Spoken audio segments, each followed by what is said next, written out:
Ne veç se po zbatojmë një ligj nga periudha para 13 vjetëve dhe më në fund po zbatohet ligji, do të bëjmë inkorporimin e të gjitha strukturave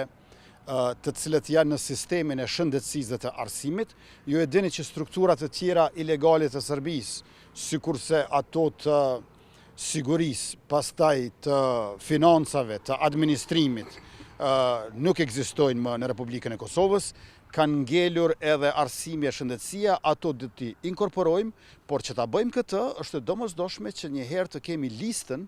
e të gjithë mësimdhënësve, të gjithë mjekëve, infermierëve, të cilët punojnë në këto struktura në sistemin arsimor. Ne nuk dëshirojmë që pacientët serb të ngelen pa trajtim shëndetësor, ne nuk dëshirojmë që nxënësit serb të ngelen pa mësim, por kjo duhet të bëhet në mënyrë legale. E në mënyrë legale do të thotë për brenda kushtetutshmërisë dhe ligjshmërisë së Republikës Kosovës, dhe në këtë aspekt po punojmë, duke dhënë edhe një dritare 12 mujore, përkatësisht 3 mujore për qëndrim, pastaj për punë dhe për pajisje me dokumentet Republikës Kosovës. Ju e dini që afatet të këtilla të ngjajshme kemi dhënë edhe kur ka qenë puna për targat e automjeteve, prandaj gjithçka po shkon siç është më së miri, dhe ky nuk është një veprim